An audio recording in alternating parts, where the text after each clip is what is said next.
You're very welcome to the Firm and Fast Golf Podcast. I'm your host, Shane Darby. To mark our 26th episode, I've decided to change the intro music into something a little more upbeat and summery, just like today's guest, Richard Pennell. This is Richard's second appearance on the show. He joined us early doors for an episode entitled Greenkeeping 101. This time we're delving into the world of writing, which to be honest he knows a bit about.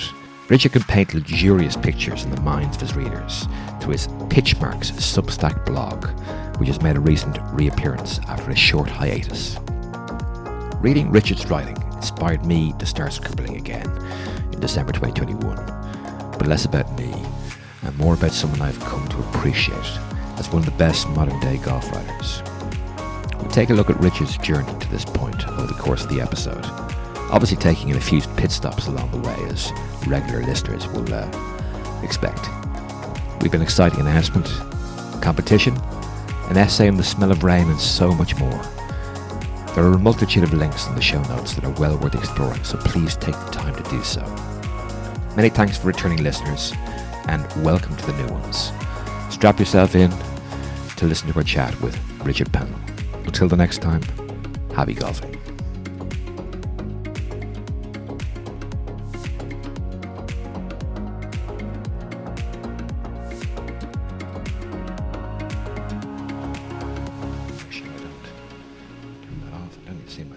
Just fine.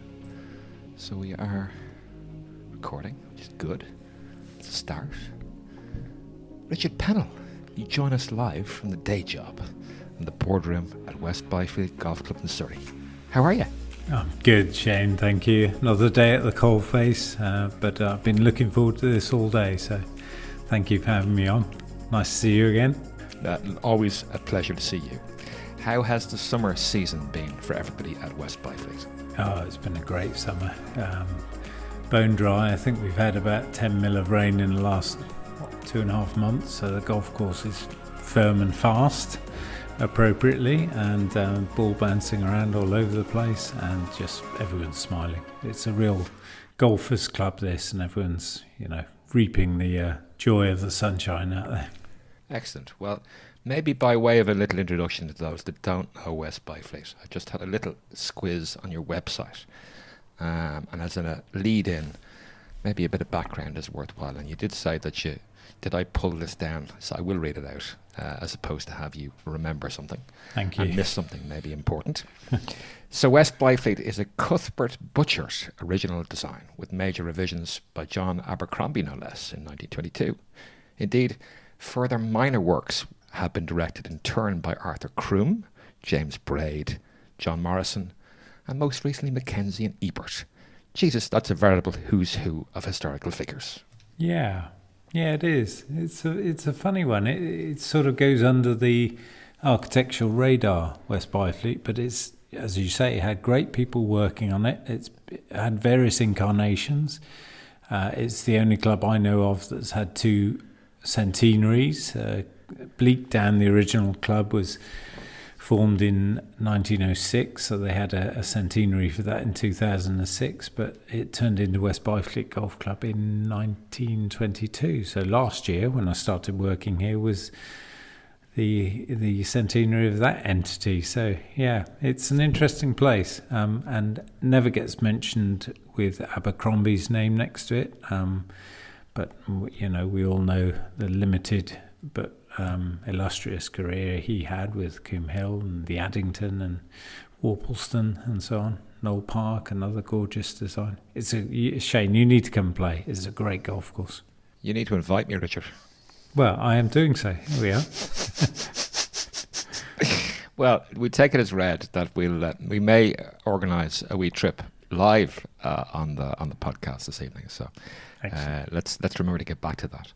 Listen, just one further smidgen of information with regard to West Byfleet. I understand that the course sits on bagshot sand.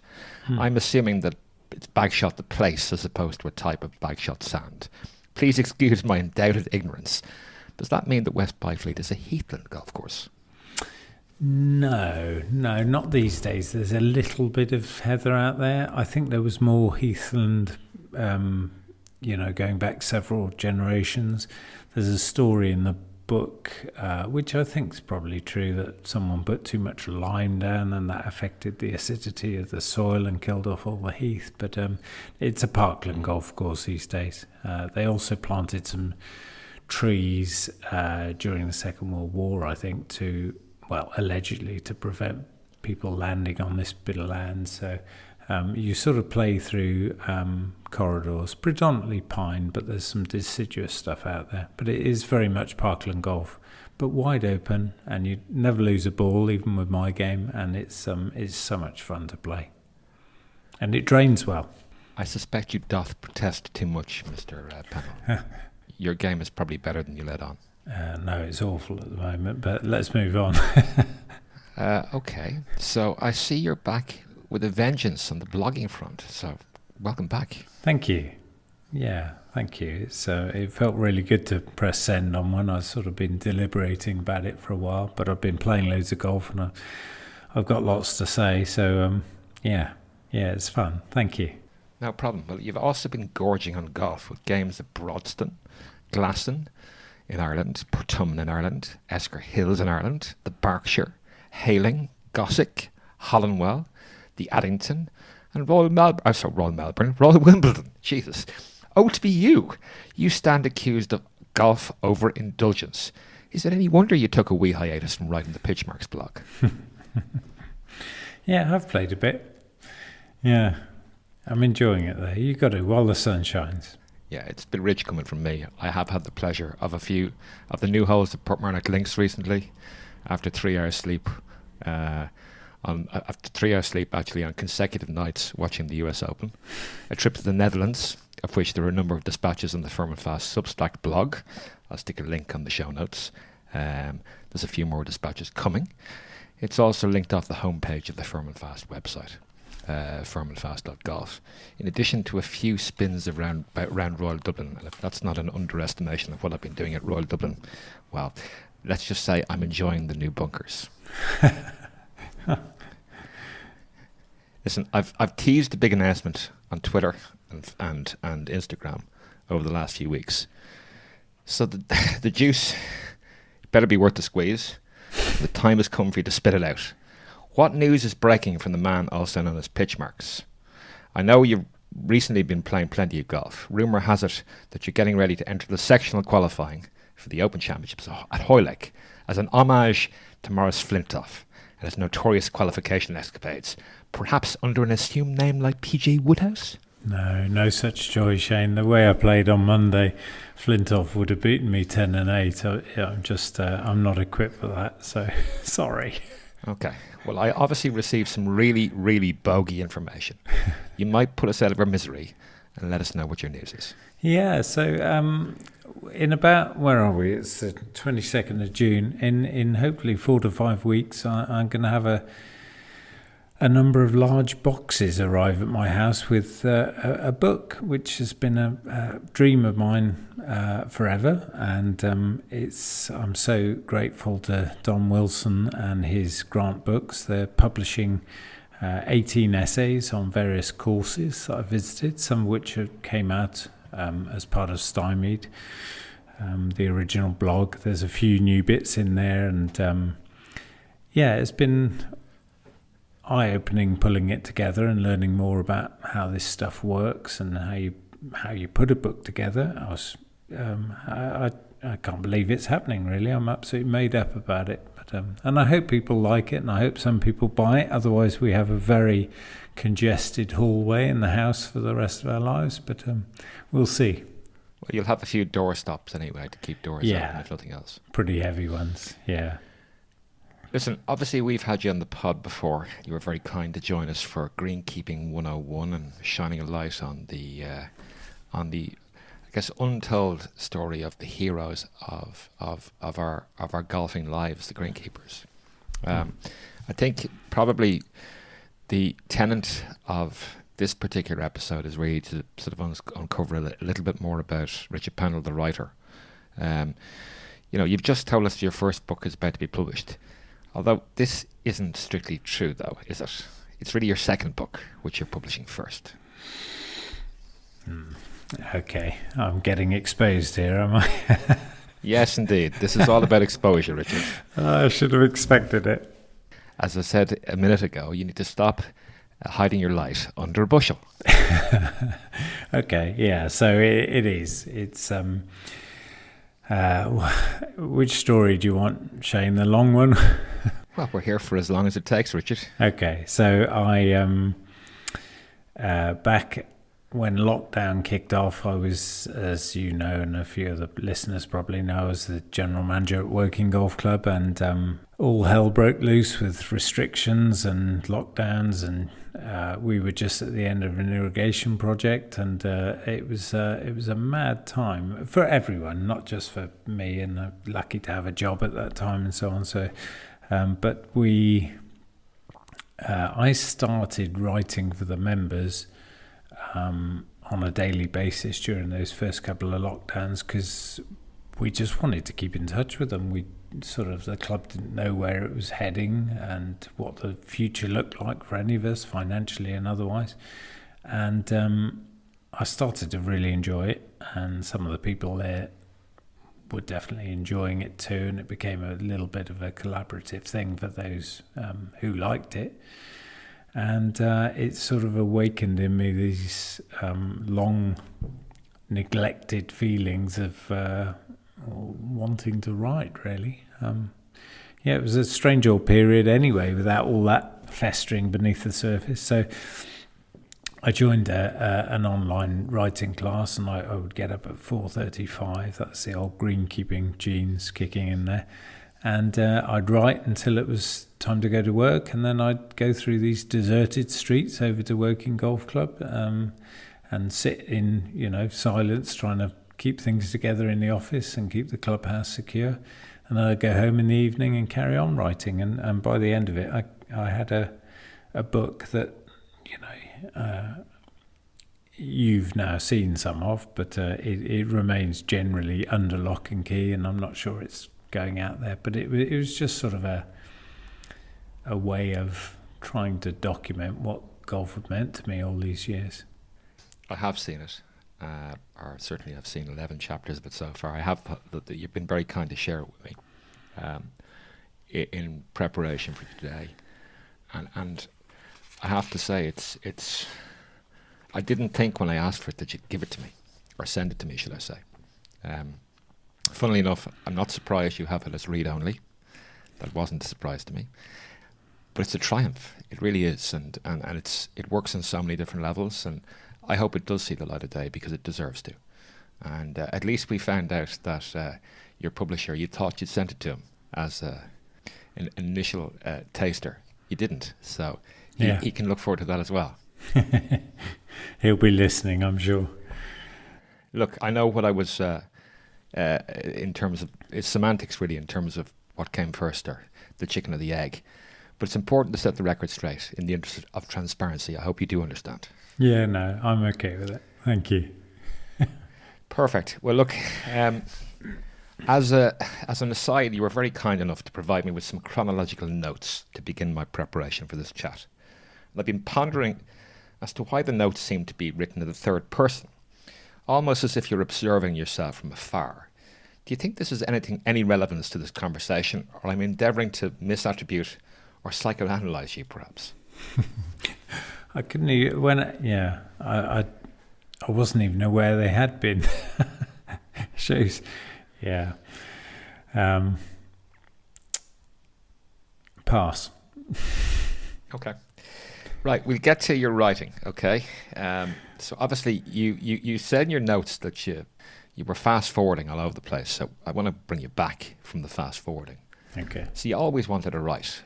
Again, just wondering when you actually started writing. Are we talking about 14 or 15, or are we talking post-sociology degree?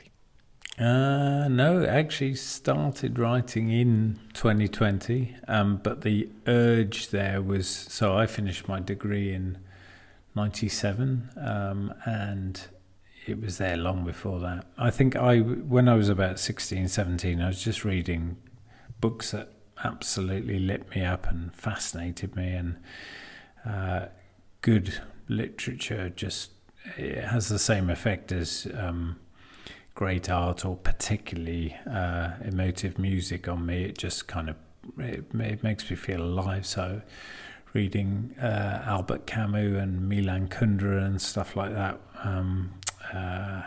when I was a teenager, and it brought me to life. I found it so inspiring, and I think secretly thought I'd love to be able to have that impact on just one person, and never had the bottle to do it, as I put in my notes. And then when I didn't even admit it to myself. I think it was just this quiet sort of urge in the background, and I thought, who am I to think I can do that? And it only dawned on me, I think, fairly recently that, okay, to influence one person is all it really needs, and lots of art only sets out to do that, doesn't set out to please everyone or to sell anything. Great art can be just something that affects one person positively. And I worked out finally that actually the person that it would affect positively is me. So the rest of them, it doesn't really matter. If it makes me happier, or it makes my attention to detail when I'm playing golf or walking down the canal or whatever, if it makes that stuff sharper, makes me more in tune with this life, then it's serving its purpose. But it took me 25 years, I guess, 30 years to work that out. So I actually started writing in 20, but I've been thinking about it for all of that time. So it was about time I did start, I think. Yeah, well, for what it's worth, you've touched yourself, you've touched me in terms of before I started this, and I nearly did journalism as a career choice, or certainly as an academic choice back when I was deciding what to do. And you think back, and if I'd done that, would I be here? Where would I have gone? If I did something else, greenkeeping or turf management, would I be here? Yeah, who knows? But I mean, it's I suppose it's the human condition, really, in terms of always wondering what might have been. But the funny and the nice thing is you found it, so you've actually grasped the nettle, and there's surely some sort of validation in terms of obviously the fact that you have some followers and people like what you're writing. But ultimately, I think you found yourself, if that makes any sense. Yeah. And it's I don't think I'm alone in this. I'm quite interested in the writing or creative process. I read books and listen to people talking about this stuff when I have time, and it affects everyone. They're all the same. Even the greats like Hemingway used to finish sentences midway through when he went to bed in the evening, so he knew where to start in the morning rather than look at the blank page in front of him. So I think everyone gets a bit of that imposter syndrome, and it's normal, and it's actually probably a good sign. If you're scared of something, that's probably an indication that it's an avenue worth pursuing. I suppose, I guess, to draw it back to golf, I mean, you look at some of the criticism perhaps that was knocking around in relation to Mr. McIlroy and the final round, and he threw it away and this, that and the other, and I guess in order to win something you got to be willing to lose it. And like he said that in his post-round presser, he said, look, I'd go through Sundays like that 100 times to win it again, or to win something like that again. It's I mean, to use a Bob Rotella-ism, in order to gain control, we got to give up control. Yeah, there's loads of that. I've been reading, just on a recent holiday, I read Bob Dylan's Chronicles, and it's labelled Volume 1. It came out in 2003. Volume 2 hasn't landed yet, so maybe even Dylan has the same sort of self-paralysis that many of the rest of us suffer from. But he talks about his creative process and his writing, and it's just, it's the self isn't involved in it often. It's a sort of channeling process. He keeps using that word channeling, and I think you just kind of have to get out of your own way. And it's the same in golf. It's the same in my pitching, as my sort of adopted golf teacher, who will no doubt listen to this, keeps saying, when I'm pitching, I just got to get the body out of the way, get yourself out of the way. And it's the same with everything else. I think the more we overanalyze things, the more tied up in knots you get, I think. So this has definitely helped me in that regard. I've writing's been a terrifying process, putting it in front of people, but it's also been really rewarding and humbling, and I don't know where it comes from. I don't even know if it's any good myself, but if people like it, that's just lovely to hear. So well, they do, and they like it in Ireland, and they like it in England, and the rest of the UK and America and Australia. And the rest of they might even like it in France. But look, I guess it's probably another golf analogy. I suppose it's like the beginner that stands in the first tee and goes, "What do people think?" People don't care. So, in order you've got to expose yourself to actually be the true you, I suppose. Yeah, and if I could play golf a bit more, I keep thinking, and I've never really written this piece, but I keep thinking about the provisional ball. I mean, it appears to be a rule of golf that the provisional flies straight down the middle. It's because we're slightly angry about the first one, but also there's less fear there. It doesn't matter. So you just stand there and spank it down the middle, where the first one was a nervy, twitchy duck hook. Yeah, there's something to learn from that, I think, but it's taken me a very long time, and I'm still not learning it. So there's possibly greater acceptance, with the second serve. Yeah, because it doesn't matter as much. And that happened to me yesterday. I was playing the comp in Road Dublin and a car park swing, and I haven't hit it over the fence in a fucking long time. And I blocked the fucking thing, a power block, and I sailed up over the fence, and you go, "Oh, that's looking like 5 or 6. I made 6, and I went to my playing partners, all your best rounds start with a 6. Unfortunately, it wasn't one of my best rounds, but I played some nice golf. Yeah, I think that's true, isn't it? It's just you've instantly taken the pressure off, and all you can do is attack from there. Yeah, it's interesting that you mentioned Rory, because it feels like he's tied up in knots when he gets in contention there. I mean, it means so much to him. And you saw that when he failed to win. And you saw that in the Inter Milan players the other night when they lost to Man City in the final. They have all the money in the world, those people, and yet it really hurts to not win, which is lovely. It shows the passion's about winning rather than about the ungodly amount of money that golfers and footballers get paid. So. Yeah, sometimes it's difficult to relate. But they start with a love of the game, and be it soccer or rugby or golf or whatever else. I have another confession to make, because this is all about you really, but I have a feeling this will be a bit more personal perhaps than other episodes. From the first time I read your musings, I was actually inspired to write again. Writing isn't perhaps my very best skill. However, as I said, it is true that at one point I did consider studying journalism.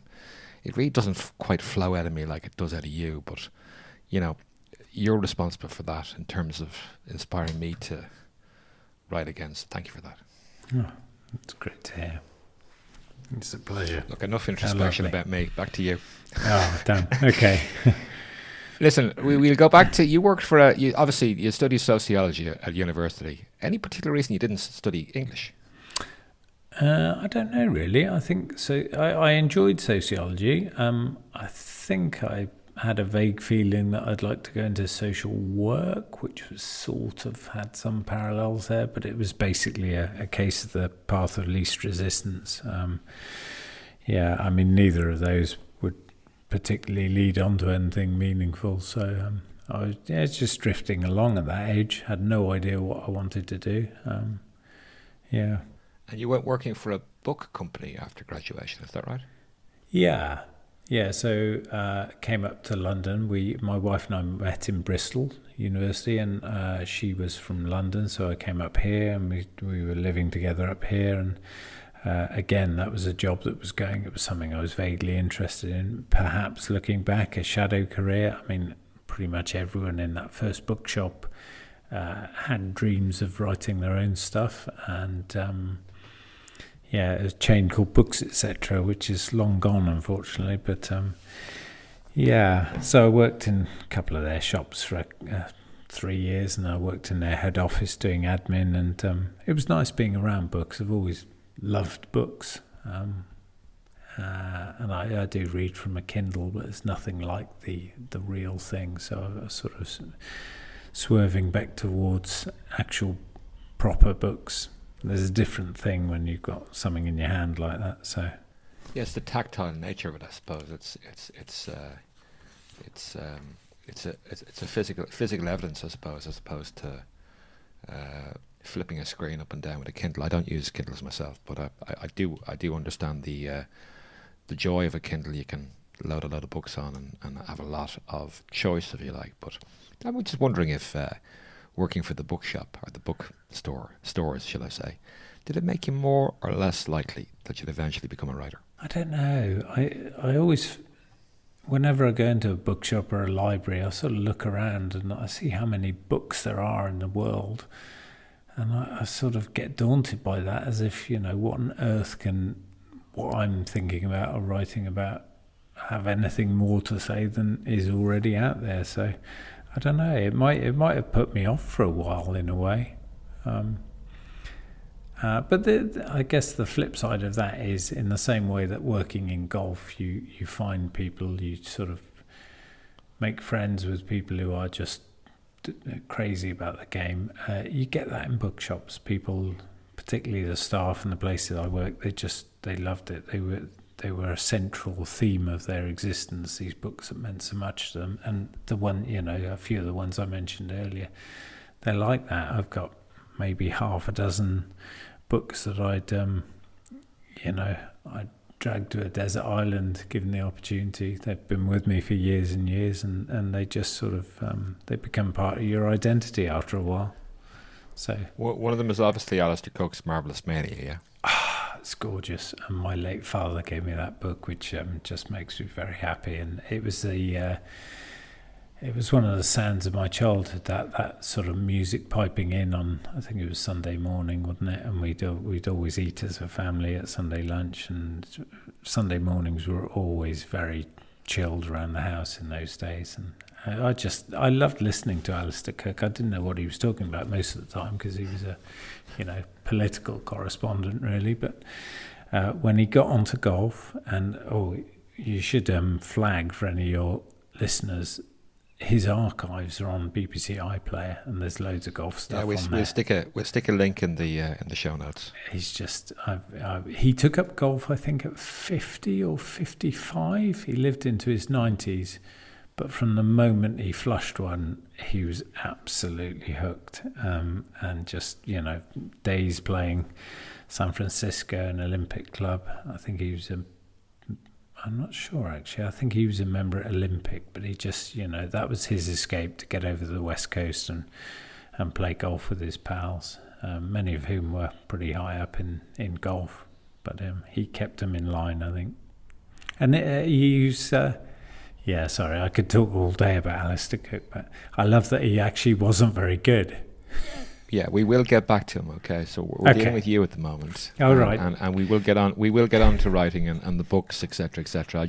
I couldn't resist seeing you light up when I mentioned the book, so, as in, beg your pardon, Alistair Cooke's Marvellous Mania. That is. Yeah, I love it. You worked for the book company for some years, and then you fell into greenkeeping. How did that happen? Yeah, so we were living in South London, and I was catching a train into Tottenham Court Road every morning, and just on a packed train and then a packed tube, and just kind of, you see it on the faces of lots of people heading into London. It's not the most exciting of journeys or lives, really.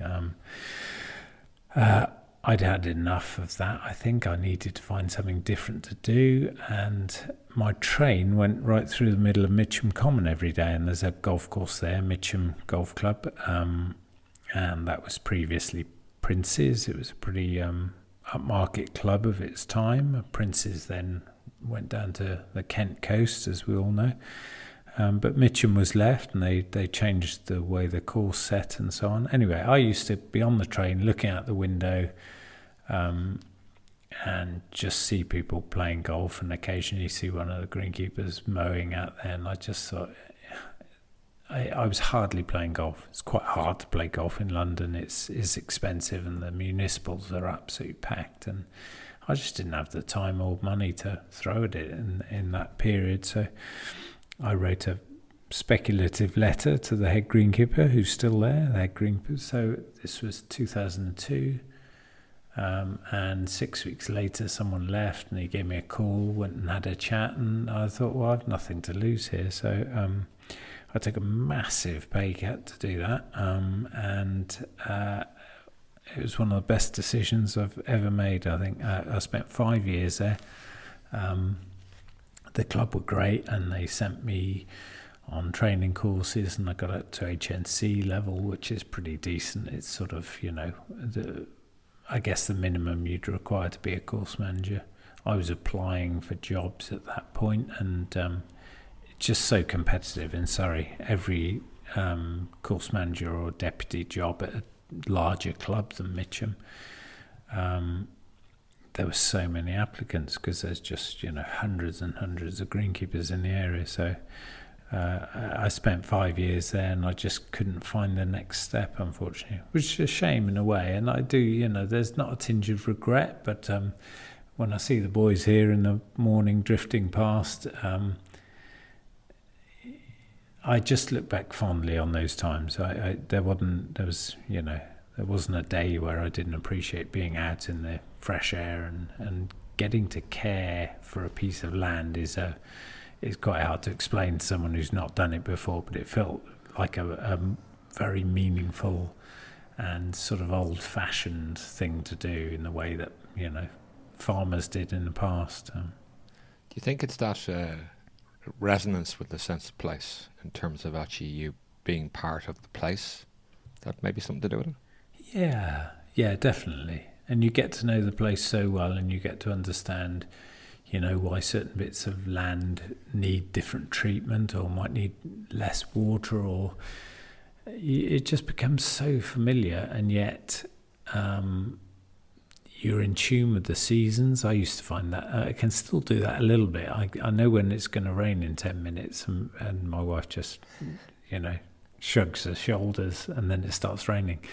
You're just so in touch. And the other thing is, I think most people think, oh wow, nice to be a greenkeeper in the summer when you're just sat on the mower mowing tees. But I loved all 4 seasons, and also you got tired of mowing at just about the right time to stop mowing. So you sort of had 2 jobs really, sort of spring and summer, and then autumn, winter. And then when it was colder, you'd be out, cutting trees, and more manual work actually out of season, which again, that was part of it. It kept you fit. You could eat anything when you're a greenkeeper, because you never stopped moving. And Mitcham it had a very tight budget, so it was traditional greenkeeping in a sense. Lots of aeration, minimum inputs, which environmentally strikes a chord with me. We would look after our machinery long beyond when anyone else would, and some of it's still there. I know 17 years later, some of it's still knocking around. It's still going. Oh, sorry, Shane, one other really important thing that I don't think anyone else gets in their day-to-day life.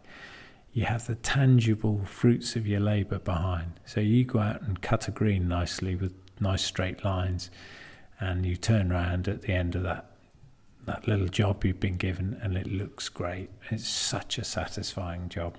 I love it, and I'm full of respect for those people who did what I did and then took it to another level. The course managers of this world, they're unsung heroes. I'd like to echo that sentiment 100%. So for all the supers and assistants and greenkeepers that I know are listening, thank you from the bottom of my heart, as opposed to Nick Faldo saying thank you from the heart of my bottom. Anyway, moving on. You said you wrote the agronomy equivalent of Jeff Shackelford's golf architecture for normal people in your head while mowing tees. Just interested to know, did you actually get any of this down on paper? I've got stacks of notes and just sort of themes and stuff. But yeah, this was the, I said I've been thinking about writing for, several decades. That was a big part of it. Particularly in the summer season, you'd be on a tees mower for 4 hours or something. That's quite a lot of time where you can be semi-focused on the job, but also thinking about landscape. In the winter, when it's frosty, you'd walk the course, move the markers and stuff, and you had a lot of time to think. There's no, hardly any screen involvement in those days for the job I was doing anyway. And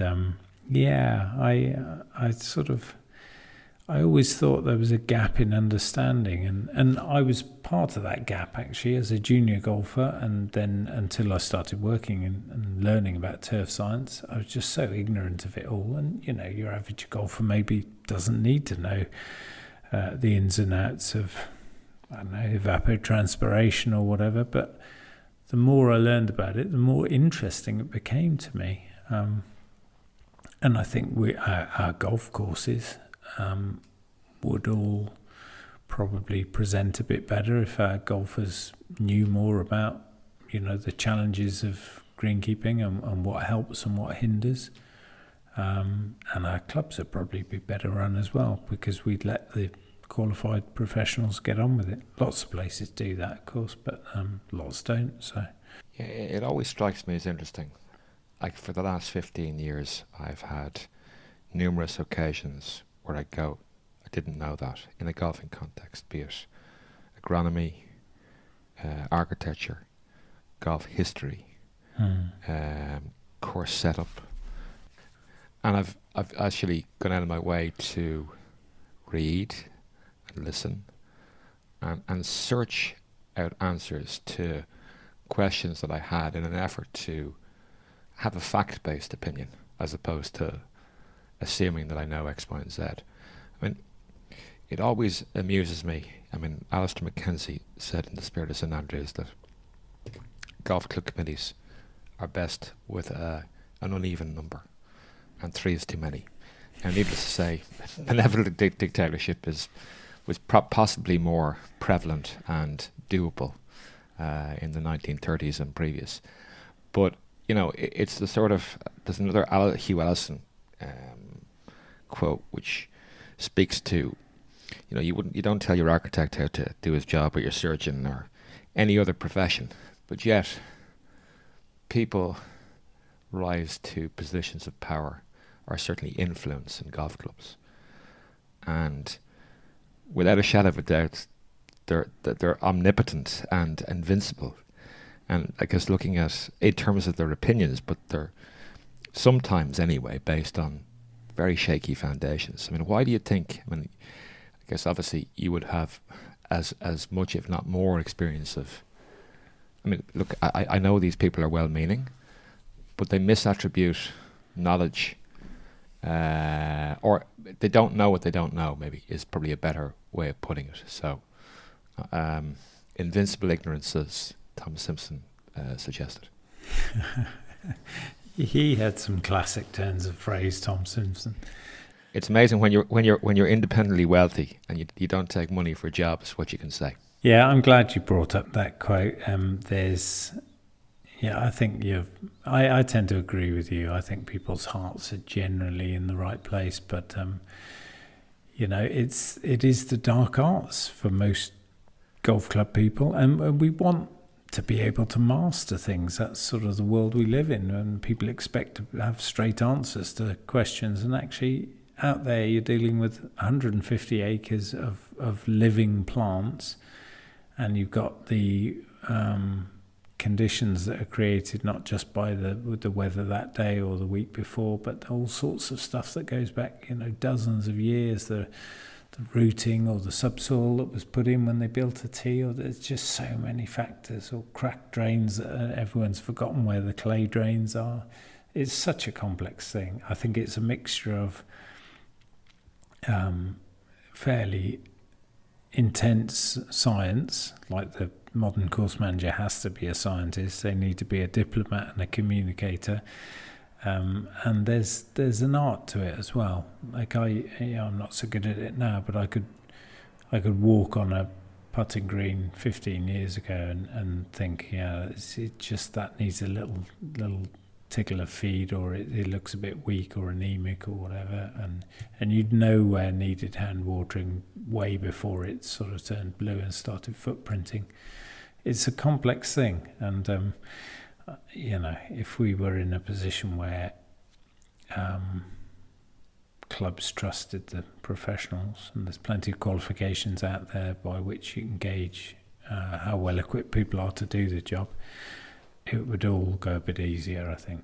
I know a few people who spend a lot of time answering inane questions, but that's the nature of the beast, so it is what it is, I guess. But just one point on benevolent dictator. I'm not sure he'd appreciate being called that, but when you and I last spoke, we were trying to arrange to go to the Addington, and we should go there, and you've already mentioned... Yeah. Hello, Ryan.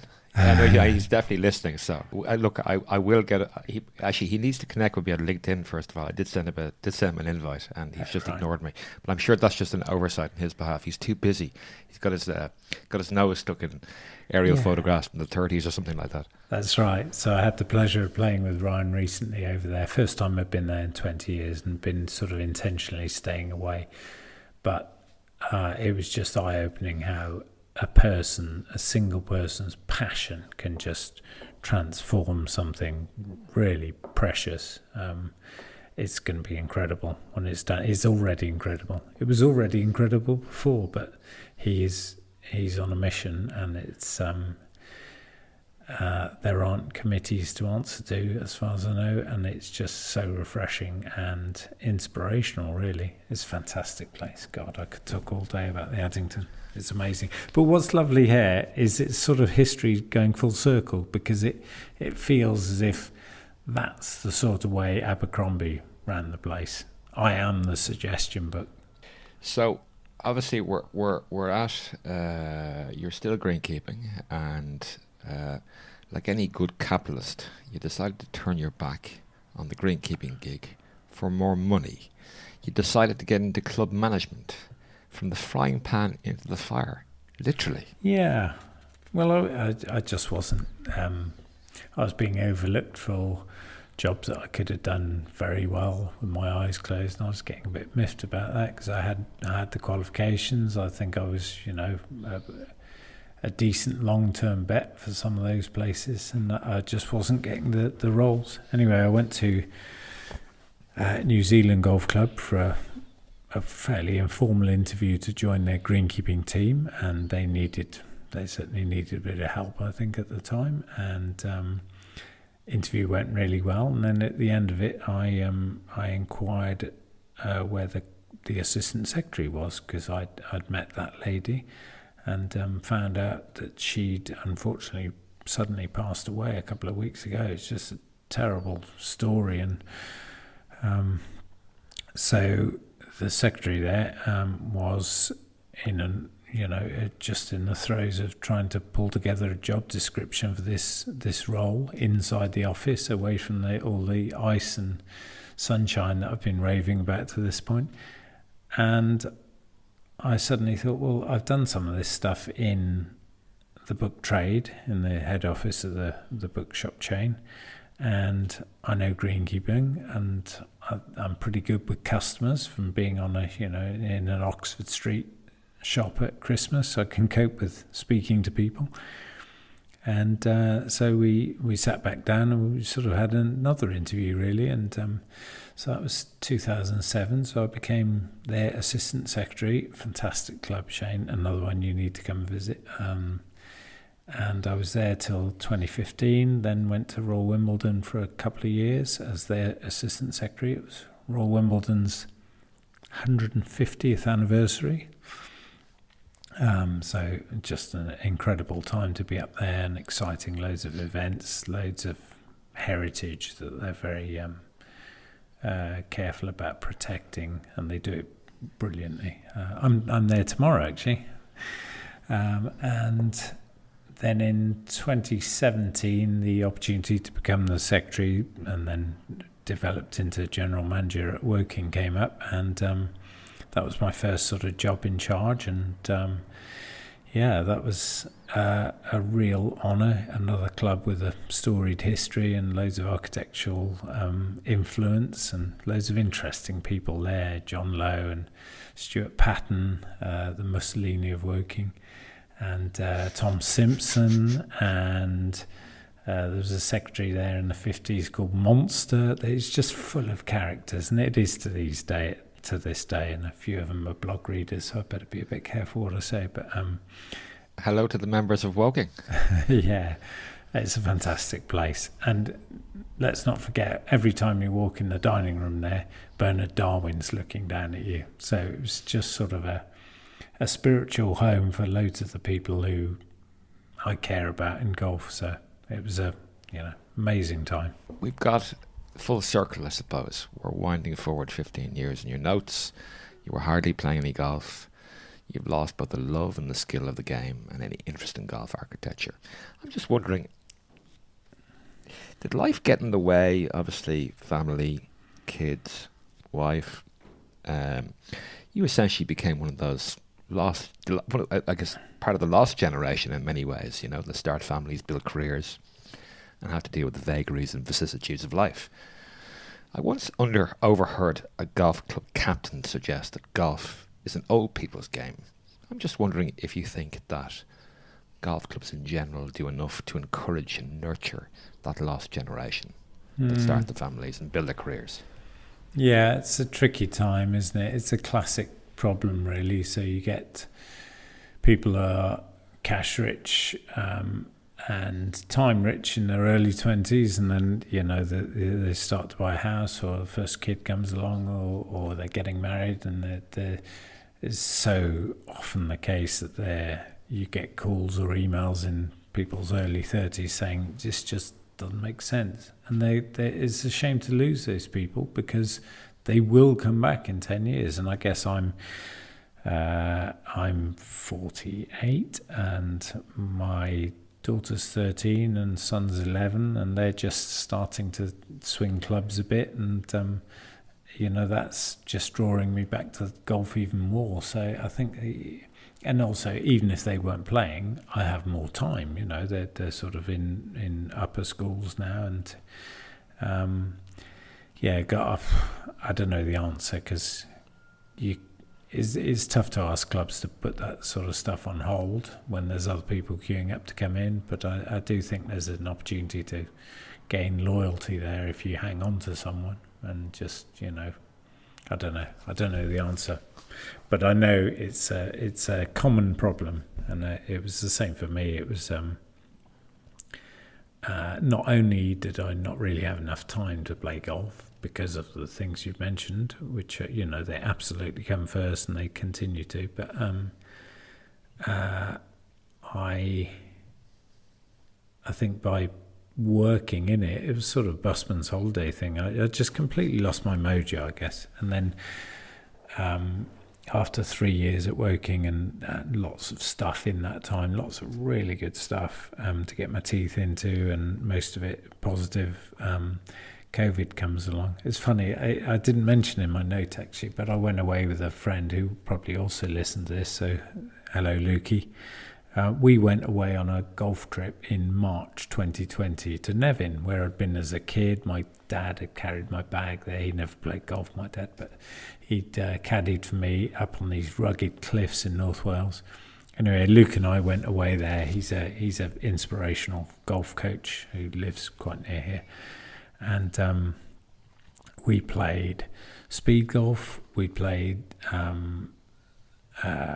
foursomes, we played with hickories, we played on the beach, we were rock climbing in between shots on the coastline, On the way home, we climbed up a mountain with the golf clubs and hit a few shots with a sponge ball over the top. It was just a real adventure, and the whole idea of that was to rekindle that interest in the game. And hitting balls on the beach was magical, because I'd done that as a 12-year-old or whatever. It's really good for your ball striking, by the way.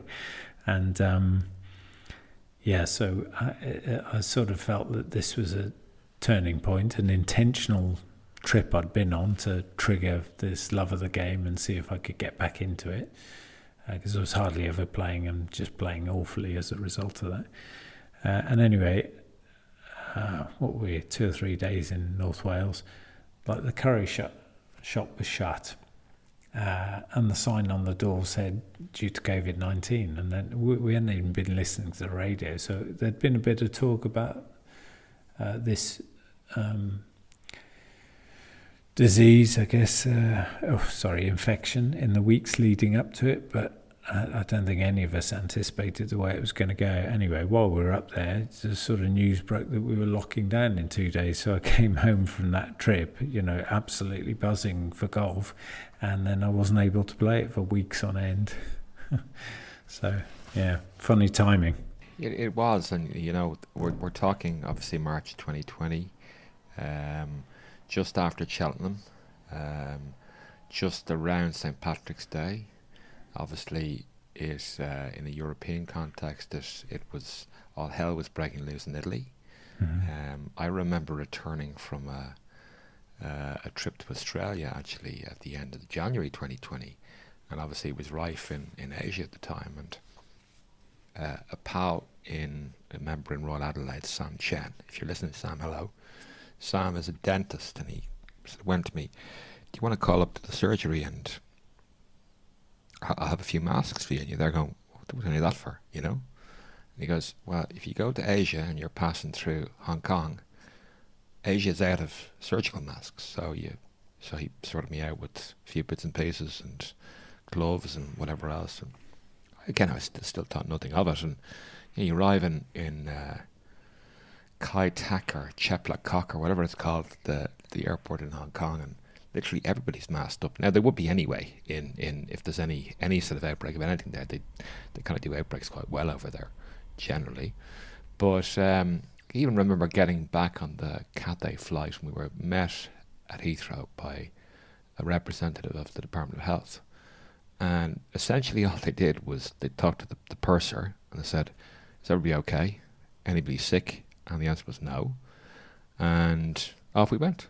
So God knows how many people potentially had whatever they had. I was in a serious hurry to make a BA flight connection to Dublin. And the rest is history, as they say. But during that time, you were working 7 days a week. That's some commitment. Well, there was work to be done. We took sensible decisions, I think, with many of the staff. We were down to a skeleton team, and we had an old clubhouse full of trophies and other historic artifacts that needed protecting. You've not been to Woking either yet, Shane, but there's footpaths that run all through the property, and so there were people everywhere, and it just needed someone on site.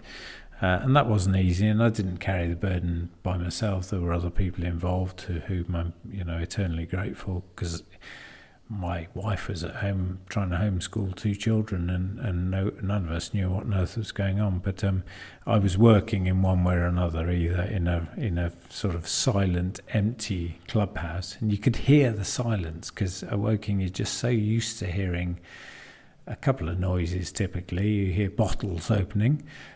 You hear laughter shortly after the bottles open, and occasionally you hear golf balls hitting the structure from outside. So none of those were there, although there were probably days when I could have done with opening a bottle or 2 in the office, but I didn't. But you didn't get stuck into the Cummel or anything like that, no?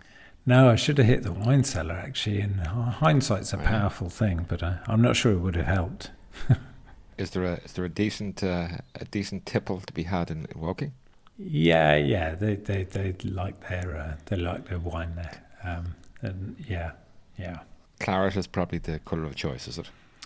Yeah, they have a few New World wines on there as well. Yeah, it's it's just a big part of golf in this country, isn't it? Sort of wine and Kimmel and things like Gunners, and yeah.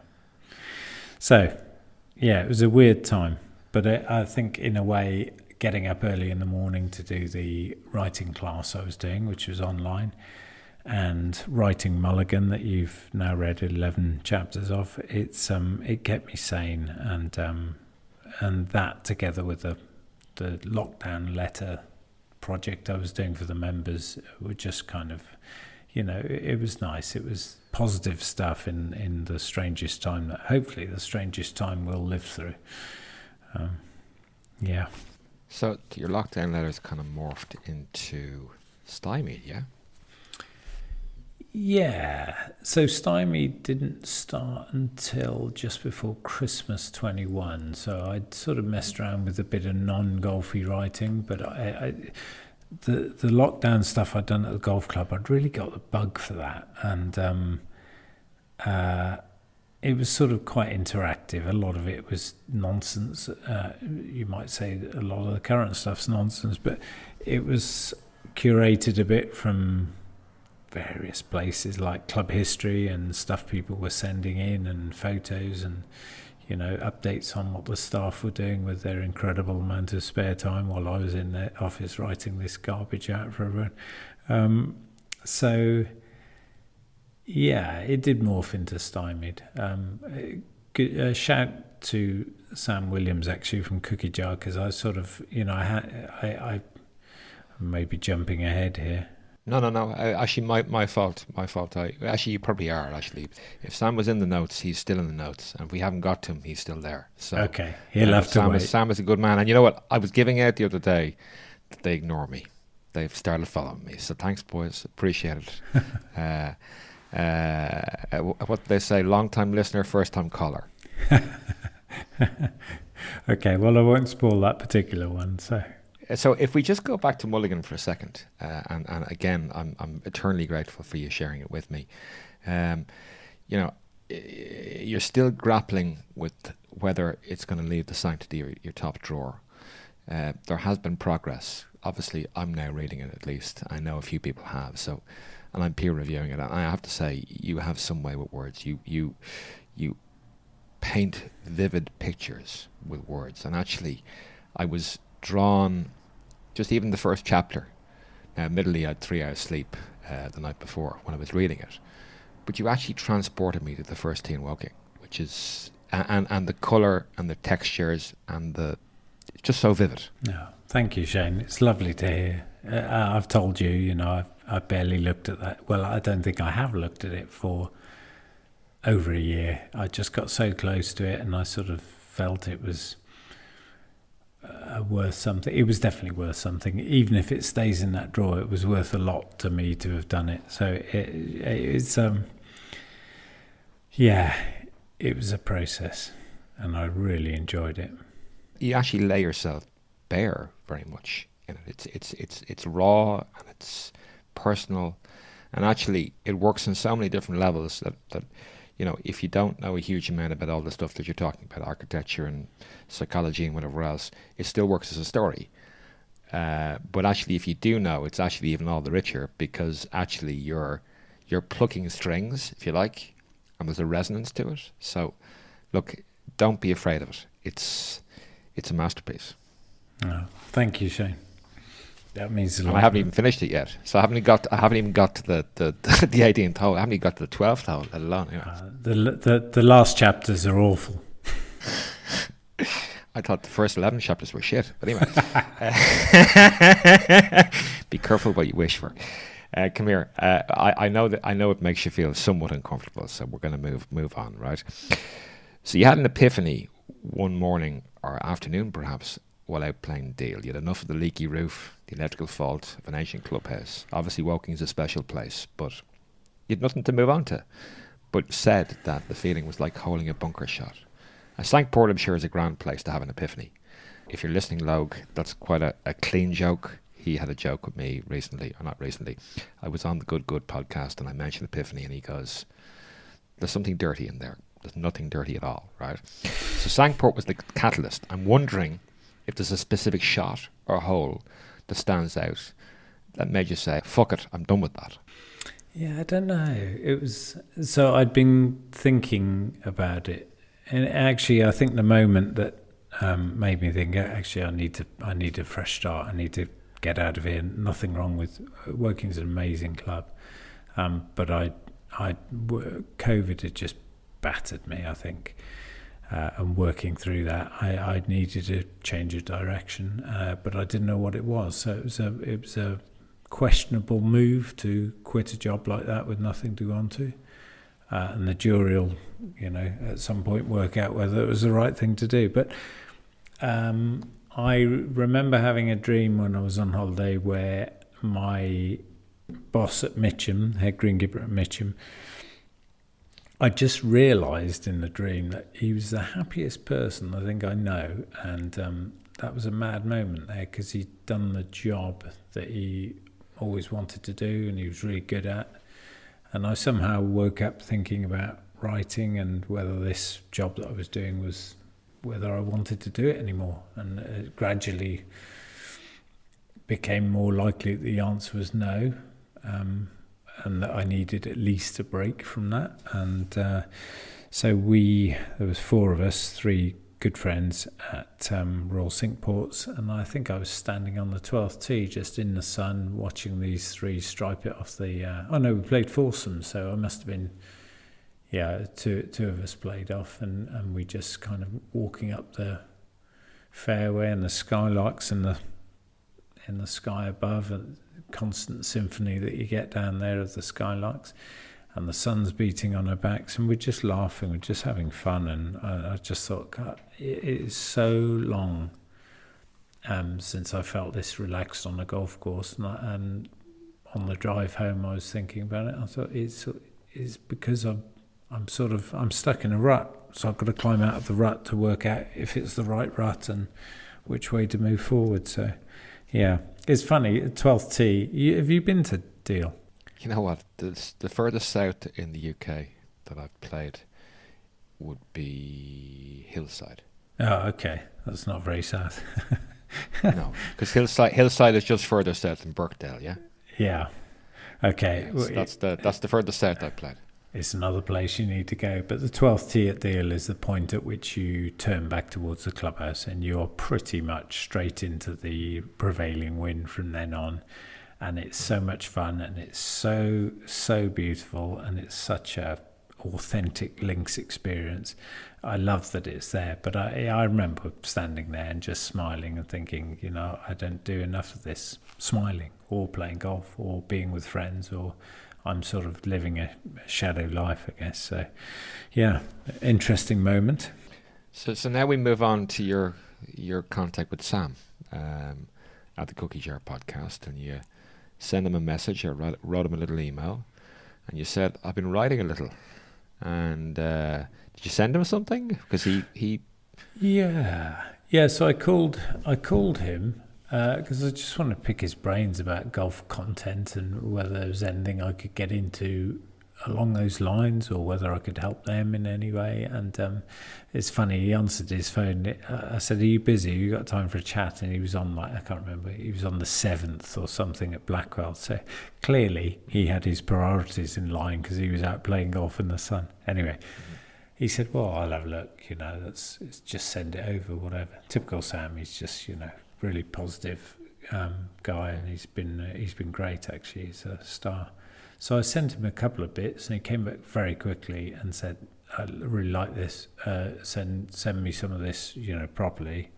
So I sent him a piece called Rank Outsider, which I'm grateful to the Cookie Jar crowd. They put it on their website, and again, that's just fear of being out there and having something out in public. But I think I'm quite fond of that piece. It's about sort of not giving a damn about rankings, and just rating things on how much joy they give you, I think, rather than on what sort of metric you can apply to something totally subjective. So anyway, I thought the moment he said, okay, we're going to push this out on Monday, I thought, damn, I need to follow up on this, because they have an audience. So stymied started at that point, and for a period I was doing them every day. I can't remember how many I did. I think in the first year I did 91 posts, and they were a mix of places I'd been, which is what makes up the collection that's going to be called Grassroots,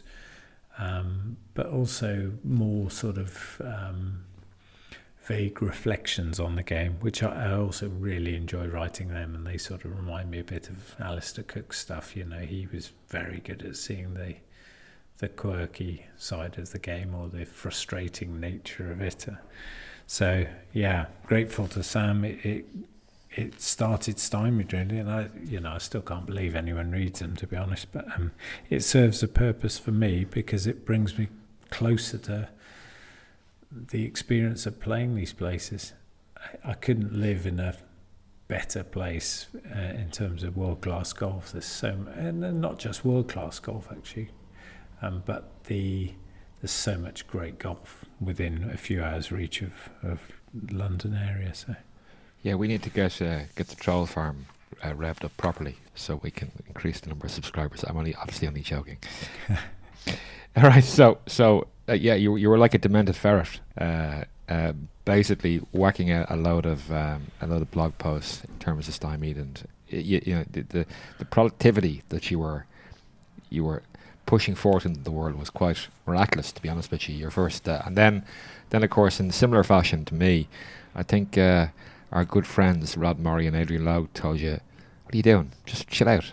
Stop writing so much. You know, you can just take your time. You know, the stuff is good. You don't need to be doing it daily. Like, well, I obviously write daily, but don't publish it daily because you might run out of stuff."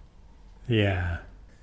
There's no danger, I don't think, in the short term of me running out of stuff. I have lists upon lists of random ideas and stuff, so it's more a case of trying to eat healthily so I have time to write it all, you know, just trying to extend my life so I can get round to the bottom of that list. 12 months on, so we're probably talking November 22, would that be right? You sent a few blog posts to Mr. D.M. Wilson III, the publisher of Grant Books. Yeah. I mean, obviously, we've got to know each other pretty well. And, I'm just wondering what prompted you to contact Mr. Wilson, the publisher of Grant Books, as I said. It seems very much out of character from what I know about you. Yeah, I was, in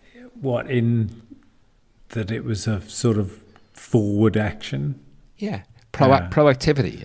You strike me as somebody that procrastinates, massive. That actually ruminates on things. So you're a bit like a cow that's trying to digest grass. You know, you take your time, and I do. You might belch it back up and give it a bit more of a chew. And you know, they have 4 stomachs. You only have 1. Yeah, no, you're right there. I procrastinate about most things, and yeah, it does. I'm not sure what sort of mood I was in that day. I don't know, but I was aware of Grant Books. They just publish wonderful golf books. I've no idea how the business works as an entity, but I know they don't cut corners on stuff. I'd seen a few of their books. History of the R&A was in the Woking Library, and it's just incredibly well put together. And there's just, when you play a great golf course and it's well looked after, you can sort of tell there's, I don't know, love in the air, that people deeply care about it. I always got that vibe about Grant Books. Anyway, so I sent this speculative thing off as we, I think you mentioned after we started recording. I only found out the other day when we spoke, and I was trying to find Mulligan to send to you, that I never actually sent it to him, so which is classic. I probably procrastinated about that. Anyway, I sent him a couple of blog posts, and he came back, and we've had a number of phone calls and a great many emails to and fro, and also with the publishing house that put the stuff out or create the books that Grant Books deliver into the golfing public's hands. And the whole thing has been magical from start to finish, from my perspective anyway. Possibly you need to ask him how it's been from his, but it's just been lovely. And people talk about publishing a book as an absolute nightmare, and I always thought it can't be that bad. And actually, I think it probably is most of the time. But in this occasion, with these people, it's just been joy, complete joy. Dream come true. I know you've probably procrastinated over what images to use and getting sign off for use of images and whatever else. But how's that been in terms of just putting the finishing touches to it?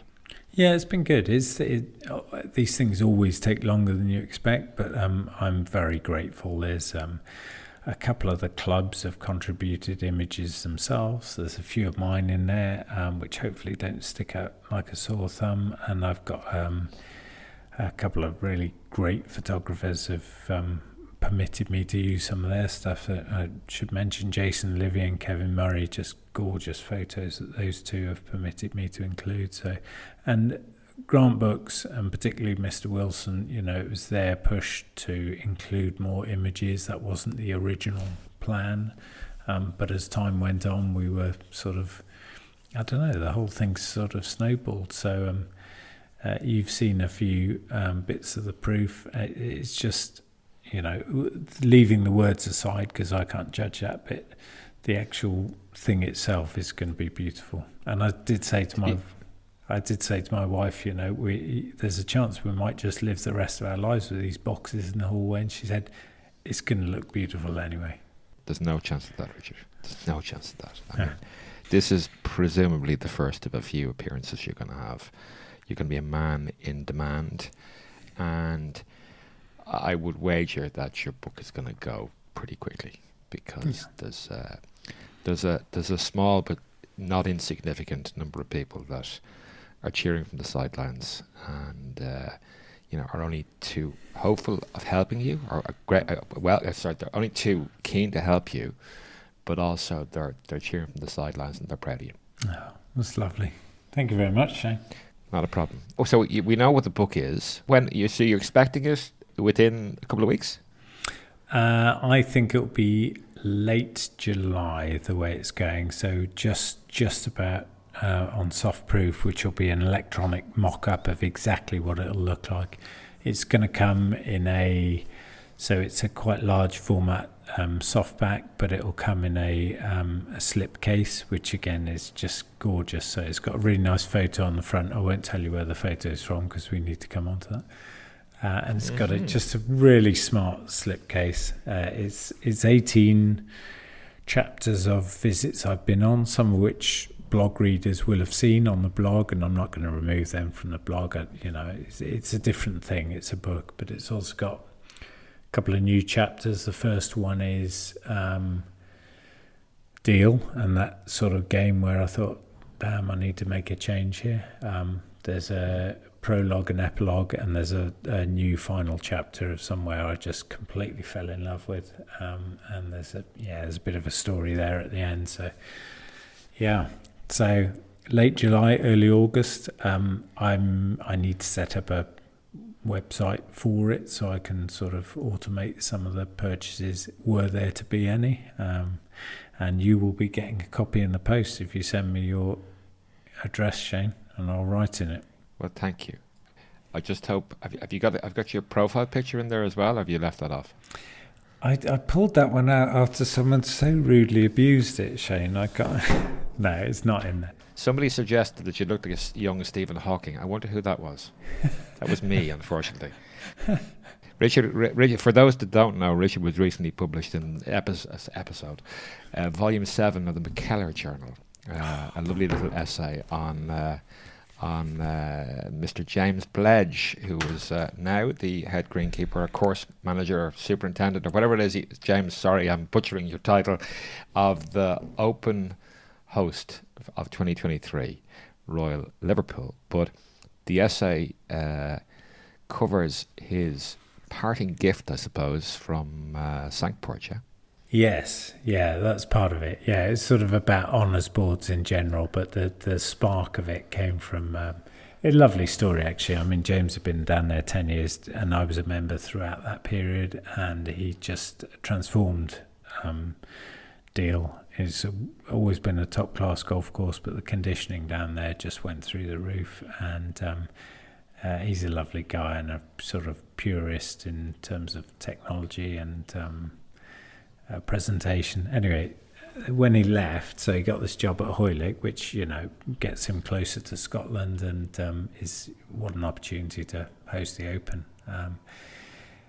Instead of getting him some cheesy leaving present, they made him a proper Oak Honours Board with all the championships and events that he'd hosted there on it as a thank you. And there's this, I've seen a picture of him trying to carry it out of the clubhouse at the end of his leaving do. It didn't look as if it was going too well, but yeah, just lovely story. It's better than a card. Yeah. And a voucher. You know what I mean? It's something tangible, and I'm sure he treasures it, and I just hope he has a wall big enough in Liverpool to hang it off. Yeah. And God, my edition of that McKellar number 7 arrived this morning. I can't tell you, I'm just absolutely made up to be in there. I had the pleasure of meeting Tom Dunn when he was over a few years ago, and we met and managed to arrange some golf and so on. And he's just a total gent, and what they are doing, supporting independent journalism, is meaningful. And I just wish more people read it. Really, it's but that'll come, I guess, in time. You don't do something that good and get ignored forever. So. No, you don't. And certainly, I stuck the McKellar link in the last show notes, and it'll be going in again. Yeah. Lawrence, I'm doing my bit for you. Tom, I'm doing my bit for you. And who knows, I might have you on as well to plug it a little bit more. I'm sure you'd be delighted to come on. But look, before we move off grassroots, obviously you're going to set up the website.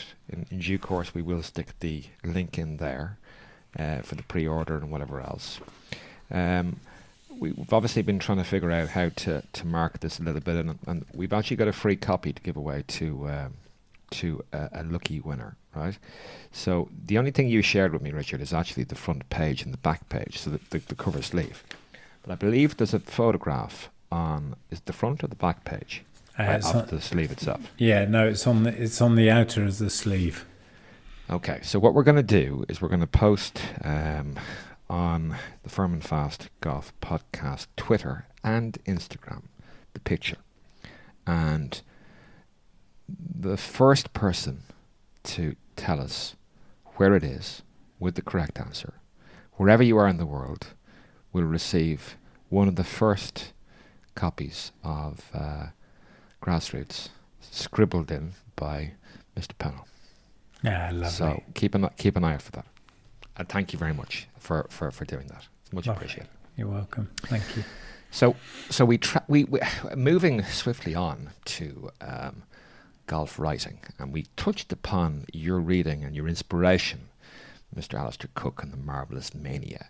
I'm conscious that we're verging into the territory formerly occupied by one Mr. Adrian Logue of the Book Club. Yes, Logue, still haven't seen that bloody thing on Simpson's book. But anyway, thankfully, that particular baton has been taken on by Stephen Proctor and Jim Hartzell from the marvellous Duffer's Literary Companion. That's so ably fronted, as I said, by our friend of the pod, Stephen Proctor, and his co-host, Jim Hartzell.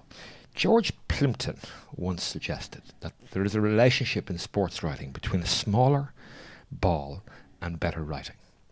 So, I suppose if we look at, through the annals of golf writing, your Horace Hutchinsons, your Charles Darwins, your Henry Longhursts, your Alistair Cookes, your Peter Thompsons, Peter Dobriner, James Finnegan, Bradley Klein, obviously, Stephen Proctor, Roger McStravick, Mike Clayton. We can go on, but, and the great publications like McKellar Magazine, the Golfer's Journal, what was the Caddy Magazine, and now Contours Golf, Will Watt, Jeff Shackelford with the Quadrilateral, Bill Fields and the Albatross. Jamie, there's just so much to sink your teeth in, both books-wise. I mean, probably the days of print journalism and quality print journalism is over, but, those guys are still available in terms of subscriptions and blogs and whatever else. I mean, if you go looking for it, it's there. Yeah. Yeah, and what I find really interesting, and by the way, Duffer's Literary Companion, I devoured the first 2 editions on the way to and from the Addington the other day, and Stephen and Jim are doing a great job there. I loved it. And I really like the fact that they're reading from this stuff, because I think there's we don't all have time to sit down in a chair and read these things cover to cover. But if you can snip into them here and there, and I think having stuff read, whether it's podcasts or audiobooks or whatever, is quite a valuable thing for that. But I like that so much of this stuff, and John Lowe's another one. I've obviously got a soft spot for Bernard Darwin and John Lowe from the Woking connection. But how could I have possibly forgotten Mr. Lowe? Yeah. Bob Crosby is turning over, and Mr. Lowe's turning over in his grave. Yeah, Bob would be fuming about that. Sorry, Bob. So much of what they wrote quite a long time ago now is still completely relevant. Obviously, Lowe wrote quite a lot about the golf ball, I love the old stuff, but there's equally lots of really great stuff being written at the moment. I've got a queue of books actually that I need to find time to read, so I'm looking forward to my next holiday. But I've got Peter Thompson's book that Mike Layton kindly organised me getting hold of. I haven't. A Life in Golf, that's really good. I'm looking at it here. It's a really good read. I've only dipped into that. I've got Shacklefort's new one, which I can't wait to read, and I'm sort of jealous that he's written that one actually, because that was always on my radar as a possible theme. Let's mention the title again, please. You're mentioning names and not book names. So the golf architecture for normal people. Like Jeff Shackelford. Yeah, which is his latest, and some I've read several of his previous books, and they're great. I've just Stephen Proctor. I can't wait to read his latest book, and the same with Jim Hartzell. They're there just waiting. I'm just getting through other stuff. The Long Golden Afternoon is Stephen's book, and Jim's book is, for the life of me, He's Going to Shoot Me. Sorry, Jim. I'm trying to do this in memory. It's on things to buy, as opposed to I've not bought it, so not yet. I'm out the door with books to read as well. Yeah. There's you've given a pretty solid list of places to start there. But I think the Duffer's Literary Companion will be interesting, because it just it will touch on other people. I'm looking forward to the one on the sort of American descendants of Darwin to come. And I think you're right. There's still plenty coming out that's great, and things when Revelation comes, when Revelation comes is Jim's new book. That's it. Wonderful. It came from me like a bolt from Google. Wonderful. Oh, I can't wait to read that. And I think Plimpton's right. There is, the smaller the ball, the better the writing seems about right to me. Who was Plimpton, by the way? So I think he was a pretty, he was a journalist. I can't remember who, he might have been, no, I'm not going to guess. I can't remember. But I think he wrote about lots of different sports. But didn't he try and play on the tour? I read one of his books ages ago. I think he tried to play with some of the tour players. That leads me on to something else who's not on this list, and a really good friend of mine who I'm playing with tomorrow at Royal Wimbledon mentioned him and said, have you not read Price? And so Charles Price, or Charlie as he was known, was he was a very good player, and then he was a career golf journalist in the States, travelling from tournament to tournament in the era of Hogan, a little bit before Hogan and a little bit after. And so this friend's lent me Price's book. Oh God, Shane, I'm not going to remember the name of that either now. Let me look it up. I have it somewhere. It's a green cover, I think. Yeah. I'll try and cover for you here while you Google. It's a green cover. I can see it's a paperback. The copy I have, it's not immediately obvious. It could be fucking anywhere. Hopefully, I haven't lent it. It's the Golfer at Large, isn't it? There you go. Yeah. Golfer at Large. So. It's just fantastic. And so this friend who's heavily into his golf writing, he said, you've got to read him. He's the best. And I'm fine. That's the exact cover. Just it's magical. I'll tell you what's really lovely about that is another long friend in golf who we met through Golf Club Atlas, and funnily enough, we played our first game at Woking. He tried to convince me to take some wild mushrooms home to cook, and my wife thought, well, where do you meet this guy? On the internet. So I remember he had a post or a quote on the bottom of one of his Golf Club Atlas posts from Charles Price saying, I'm something like, I'm listening to Beethoven. If you've got something more interesting to say than him, then I'll let you have a go. Something like that. I've completely butchered it. You might need to edit that out, Shane. I've just kind of ruined Price's quote. Anyway, I'd always loved that quote, but I never knew where it came from or who Charles Price was. So reading that has been a total revelation. He's brilliant and he's so funny. And he would have torn into the... So you're playing with him at Royal Wilbur? Yeah, not Charles Price, but the guy who's lent me the book. Yeah. Oh, sorry, beg your pardon. Is Charles Price still alive? No, unfortunately. I think he smoked like a trooper, so... He's got a very interesting... what do they call it when you put something at the front of the book? It says, to George Fazio, who wouldn't let me pick up. Sure, there's a story there. Pick what up, though? That's the question, isn't it? But yeah, look, there's a ton of stuff there for anyone that's interested. Obviously, going right the way back from Hutchinson to Bill Fields and Jeff Shackelford and everything in between. And look, I'll stick some links in the show notes for those that might be interested in finding out a bit more about any of those people. There's eating and drinking on that particular list. But does anything jump out to you there in terms of anybody you'd like to have a chat about or talk about or muse about, perhaps? I love Bernard Darwin. He just wrote so much, and it's really his sense of adventure I admire. You know, he was writing quite a lot of stuff in a time when people were getting a bit less adventurous with their golf courses, so blind shots were being phased out and courses changed as a result. And like we all understand, architecturally it's not ideal or fair to have blind shots, but he had a real sense of adventure about him, which came from his sort of Victorian era, I guess, but and a romance. And you could tell he just wrote with proper love about these places, and it comes through. And when you go and walk in his footsteps, I'm at Ryde next Monday, which I'd love to death, and I'll go and quietly spend a minute sitting in his armchair if no one's looking, and peering over the railway tracks at Abu Dhabi. It's hard to not walk in his footsteps and think, how much he's left behind, how many people have enjoyed golf more as a result of his writing. I think he was wonderful.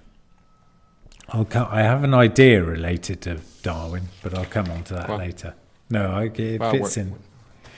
Okay, well, that's fine. Well, look, we are moving into future plans, and obviously the expectation is that Grassroots will fly off the shelves, as it should. So what's next? You've relaunched the blog, which is great, and you're doing that on every Sunday, so please subscribe to at Pitchmarks on Twitter. Is it available anywhere else? Obviously, it's on your Substack blog, yeah? Yeah. So what else? It's a total thrill to be in McKellar, as we've mentioned. I hope I can do more of that stuff. I think I'll probably be lucky enough to get at least one more in McKellar and other magazines. I mean, that's my preference because I love everything about it, the way it's written and so on. Doing a little bit of sort of opinion piece stroke course review stuff for Golf Today, which is one of the nicer websites out there, and we're just exploring at the moment what direction that might go in. And that's Chris Bertram, yeah? No, it's Beg your pardon. Sorry, Chris. yeah, no. So it's Golf Today's that's Today's Golfer. Golf Today's a platform, and it goes right across. It has opinion pieces, it has tour news, it has equipment reviews, travel, course reviews, and I think probably the travel and course reviews are the bit where I can perhaps play a role. So that's quite exciting. Yeah. And it's a different... I was never very good at maths. So there's that, and the blog will hopefully, I'm trying to tweak it and do something different. I don't want people to feel, as a mate said, as if they feel they've played this course already. I want to keep going to new places and writing in a fresh way. It doesn't help that I can't remember half of what I've already written, so there probably is some repetition there. And then book ideas, goodness me. I have a separate list for those, and I've so many, but the one I was sort of contemplating talking about there, and they come in the weirdest places, Shane, these ideas. It's quite often in the shower. It might be running down the canal on my way home. I'm not alone in this, and the Duffer's Literary Companion, proves that Darwin's golf courses of the British Isles has been just such an important part of this golfing literary history. And it had those gorgeous paintings in by Rountree, yeah, which are just they add so much to it.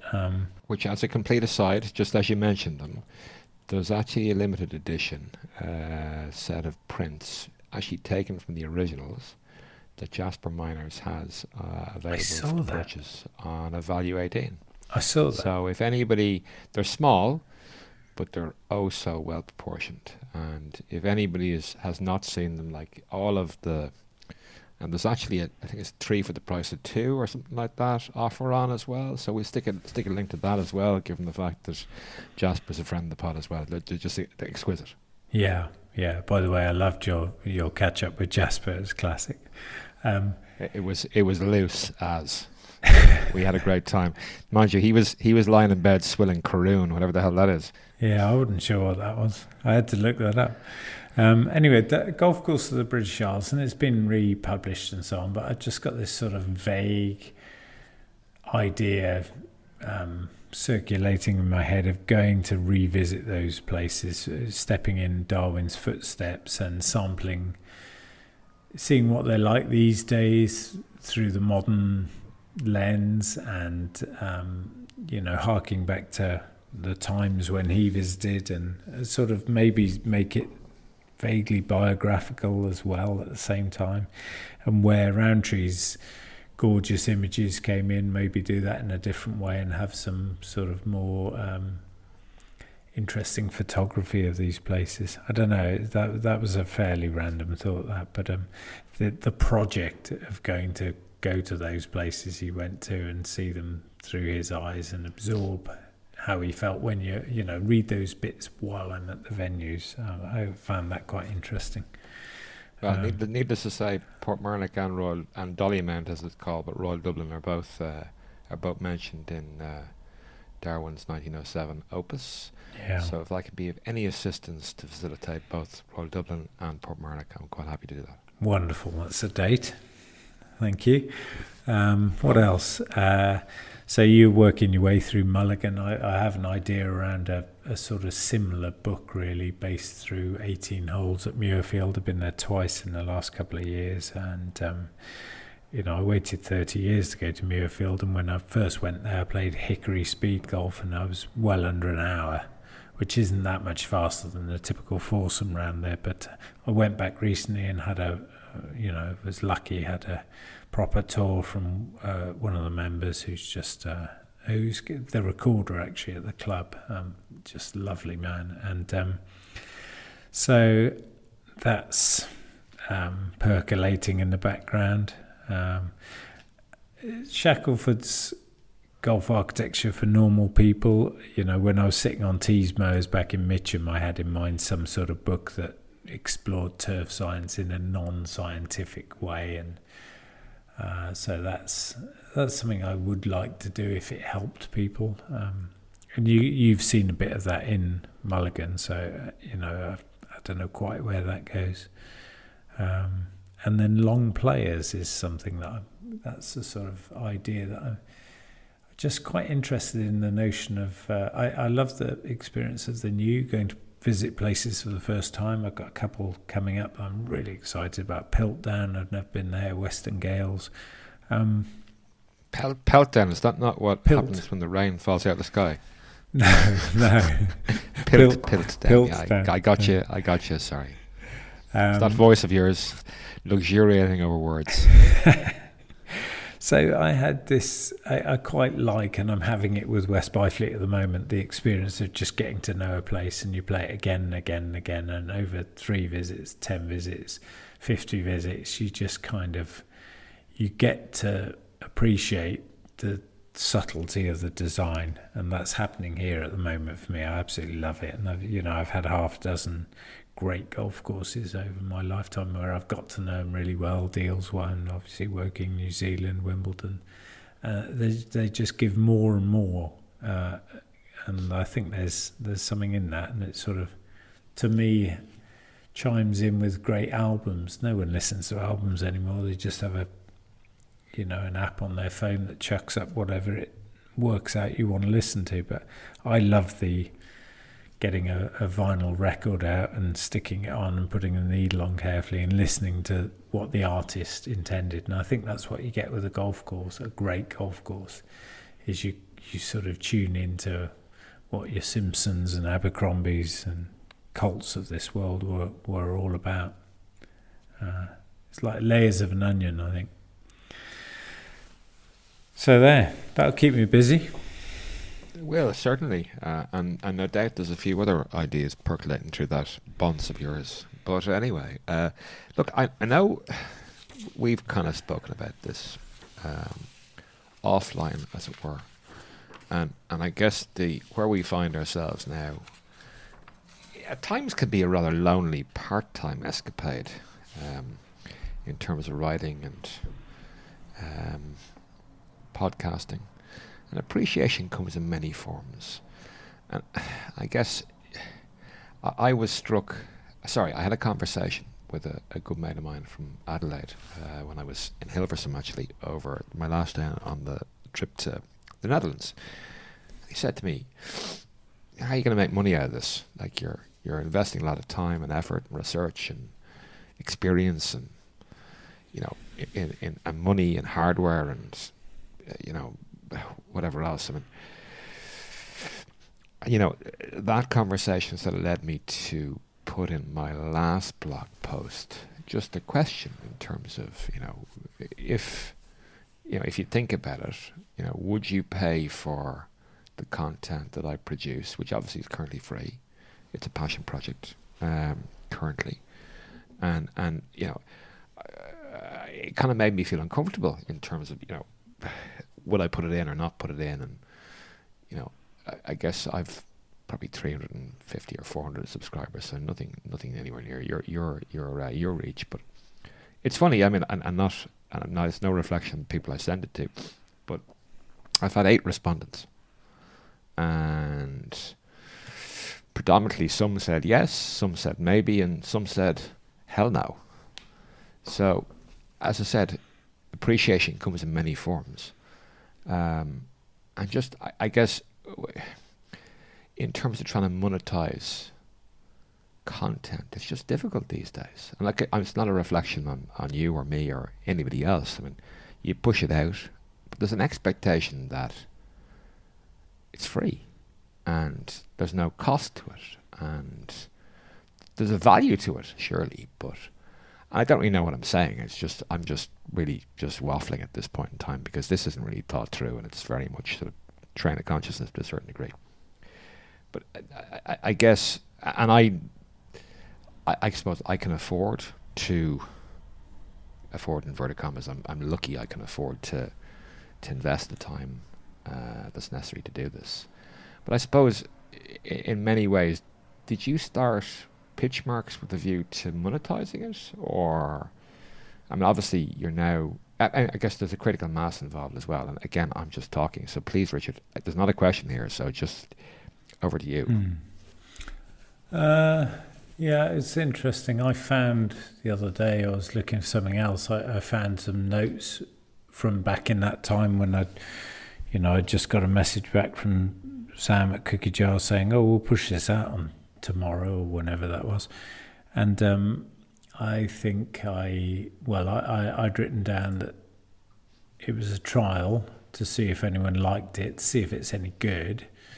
And then I'd written down a sort of secondary objective to build an audience so that if I were to ever be in a position to try and release Mulligan in whatever circumstances that was, whether it's self-published, I probably couldn't afford to do that, or being lucky enough to find someone who was willing to do it, I'd have a ready-made audience, or I could test that material on that audience. I've never actually done that, but no, but it is interesting because, I know how much effort and time you put into this podcast, and I know how much effort and time I put into my writing, and but it's an awkward balance there because, while the price of a cup of coffee every week isn't a lot to pay for the stuff, hopefully, well, for the value people hopefully get out of what we're doing, it's an awkward thing, and it's sort of, I'm worried about it diluting from the main reason we do this, and that comes through in your stuff, which is just passion. You care about the stuff, and you want to help people understand stuff that they don't understand, and perhaps some of that you didn't understand 5 years ago, so you're sort of passing the gift down the line. I don't know the answer. It'd be great to earn some money out of it, but actually, in another way, if it were to dilute what I was doing, then I probably wouldn't want that to happen. And if it starts to get to a point where I'm not happy doing it for what I get out of it, then I'll just stop, I guess. I've had an original thought for once. So I guess just going back to that conversation with my mate in Adelaide, he was there saying, well, would you not look at subscription and paywalls to the scenario? And just there going, well, that becomes a self-fulfilling prophecy to a certain degree, in that you have to keep feeding the beast to create the content that takes more and more time to create the content and push it out. And I suppose you got to start somewhere in terms of any new business. He sort of said, not that it's a business at the moment, you understand. So that kind of got me thinking, and I sort of said, well, I mean, to a certain degree, what I'm doing is I'm paying forward. As you said, I'm endeavouring to connect with people, interesting people, that probably have a similar outlook to me, and with a view to, finding out more things about stuff that I'm interested in, and hopefully other people are interested in too. So, there's an element of me that actually would probably be inclined to keep it free if I could, in terms of independence and not feeling the need to feed that particular beast, but actually there's an obligation to feed it. If you start charging people, there's an expectation then on their behalf. But I suppose what I'm really getting at is, who knows? I mean, at the end of the day, if it's a means to an end and we're enjoying it, then why wouldn't you continue enjoying it and continue trying to talk to and get to know people that probably if you didn't do it, you wouldn't get to know. Yeah. Like, I mean, at the end of the day, we've got quite close, although we've never met. Jasper and myself got quite close, although I've only met him once. Mike Clayton is now a mate. Rod Murray's a mate. And I guess a former boss of mine, Marty Carr, who runs Carr Golf, he speaks about the fraternity of golf. And I think that there's a resonance to that actually there's a whole host of golf weirdos out there. We're just two of them. And I mean that with love as opposed to anything else. And, the nice thing about golf is that you can travel with it, and you meet people in the weirdest of scenarios, out of the blue, on a golf course, and you immediately have something in common. you taught the same language. Whether you're French or Japanese or anything else, you taught the same language. Yeah. And there's a commonality and a transcendence about that, I suppose. Yeah.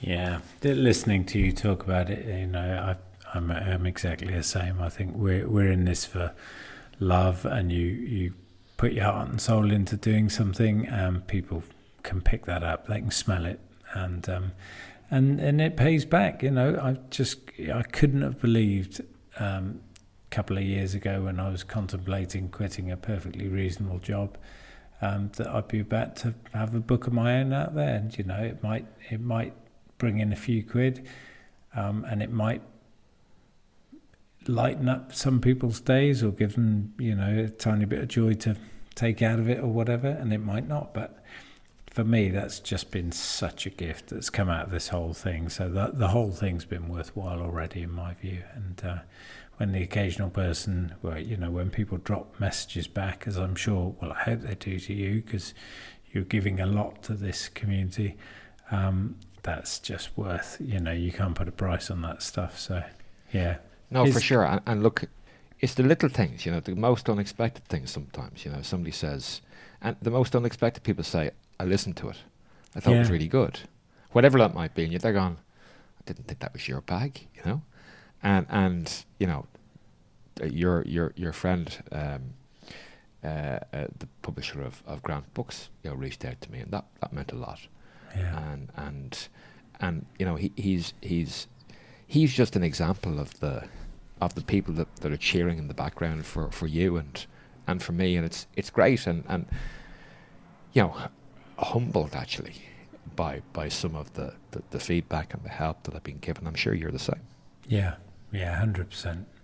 Yeah, and that, like we've been saying, that's its own reward. So yeah, we'll just see where these things go, but as long as we're putting our heart and soul into them, that's its own. It brings its own pleasure, doesn't it? And if the worst comes to the worst, and either it's reading material for some toilet time or some listening material for toilet time, well, that works too. Yeah. You've got to read in the bog sometimes, or listen to the bog sometimes. Listen, before we get down a complete another different rabbit hole there. Book plug again. So obviously it's Grassroots. We're expecting it out end of July. We're going to have a website. We're going to have a pre-order page. Don't procrastinate on that. The sooner you get it up, the more we can rattle that particular cage for you. Before we let you go, and thank you for your time. So let's say I want to go to London, and so I've already told Ryan that I have to play. He wants to come on the pod, but said, no, you've got to come over and play it first of all before I go on the pod. So I got to go to the Allington. But then you reckon I have to go to New Zealand and Woking, yeah? Yeah, you got to. I mean, if I'm over for how obviously there's a lot of places to take off, but obviously New Zealand and Woking will be just probably my sort of thing. It's the road less travelled. Most people would go to London and maybe think Wentworth and Sunnydale and the bigger names. So you're going to suggest a little bit more offbeat stuff, yeah? Not that New Zealand and Woking are offbeat, but obviously from a historical perspective, I get Woking. I get why Woking's on, and I'm all on for that. New Zealand has to be seen as well, yeah. I love New Zealand. It's just subtle, and it's I've not seen enough of Tom Simpson's work, but what he did there to the original course is so much fun.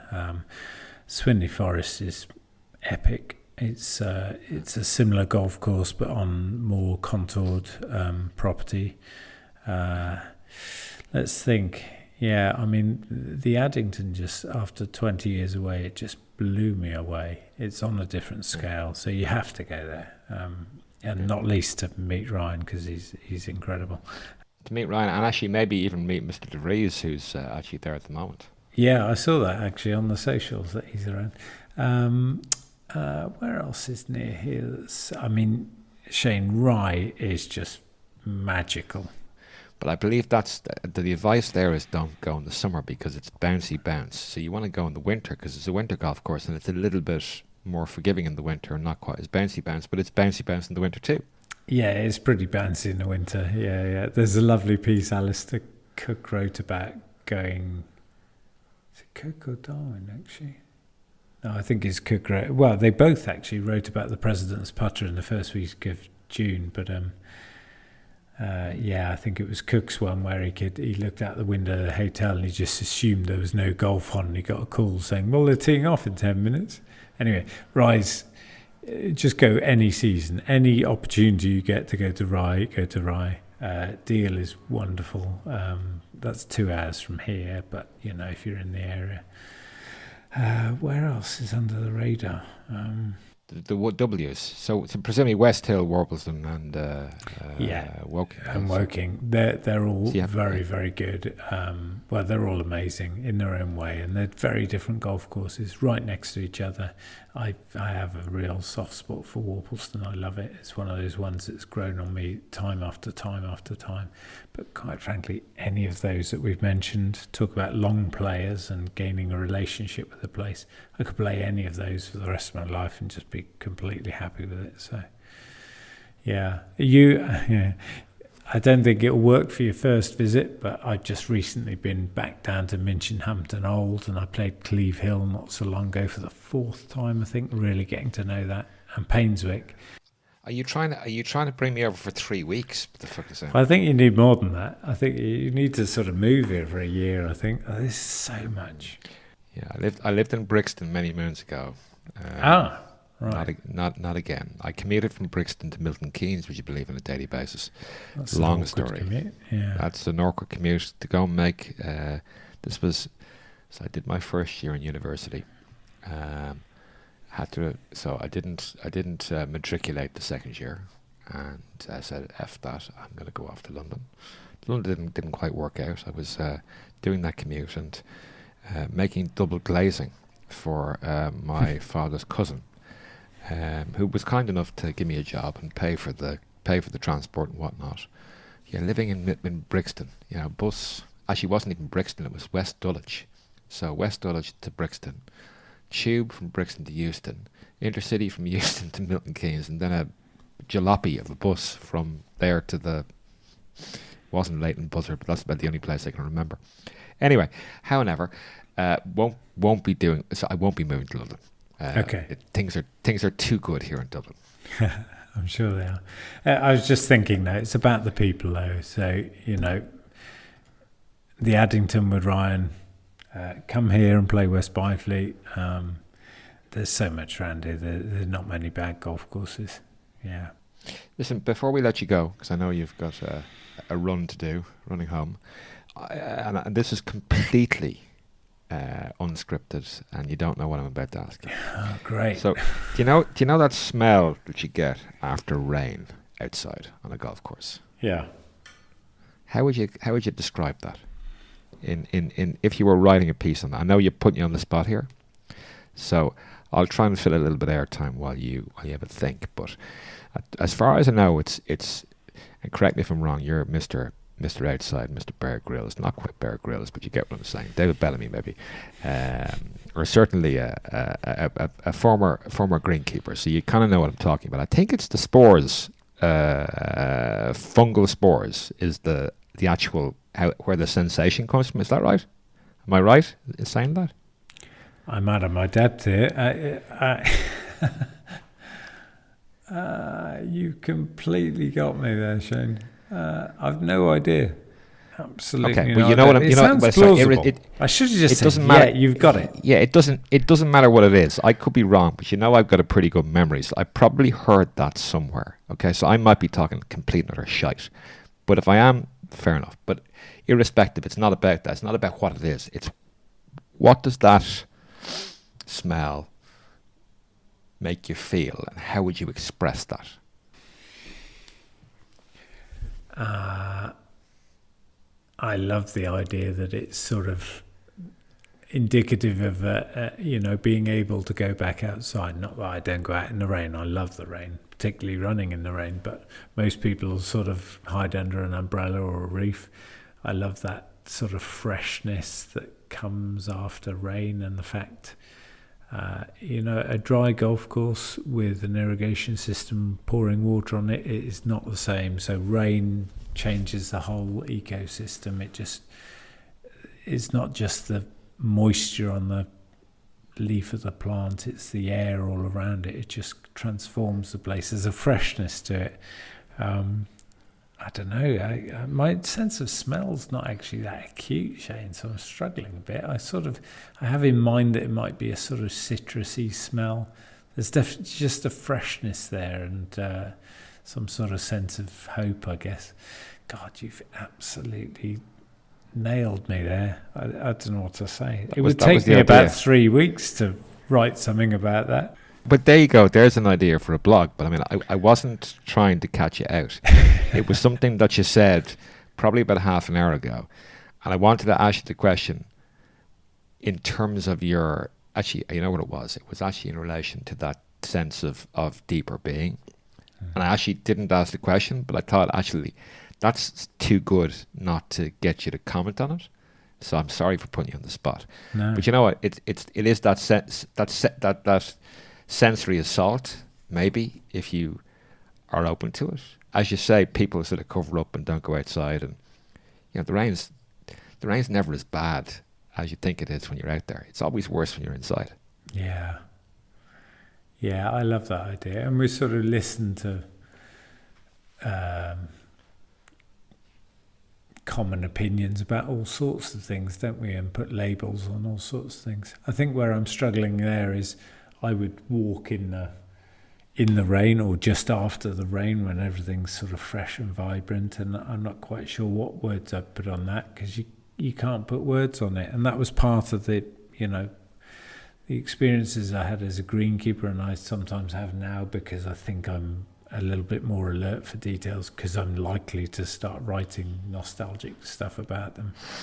It makes you, I don't know, it's quite... The word is always a blunt instrument, it feels to me. I can try my best to put heart and soul into it. You know what? I have an idea, okay? Can you write something for me that I'll put on my Substack account about that? Yeah, but only after I've procrastinated for a couple of days at least. That's fine. No, I don't. It take your time. It doesn't need to be quick. Whenever it comes, it comes. Okay. It doesn't need to be long. It can be short. Be long, do whatever you want. Okay. But it's on that question of the smell after the rain. Yeah. On the golf course, obviously, or not, as the case may be. But you will find some mechanism to create beauty from that. I'll have a go. Richard, thank you for that curveball. It has been an absolute... It's always a delight to talk to you. It's even better delight to get some of your thoughts down on the recording. And hopefully, this new PodTrack P4 Zoom, the microphone that could kill you. Rod Murray's Riverside FM. I've managed to press all the right buttons. I think I have, because we've got both systems still recording. Yep. Getting 2 hours here, so minus the little break I took. We're bang on schedule. There we go. People will be giving out again. It's very long. Just press pause. Yeah. Rich, it's always a pleasure. Yep. Thank you so much, Shane. Really appreciate it. Cheers. That was... Sorry about that. I couldn't help myself.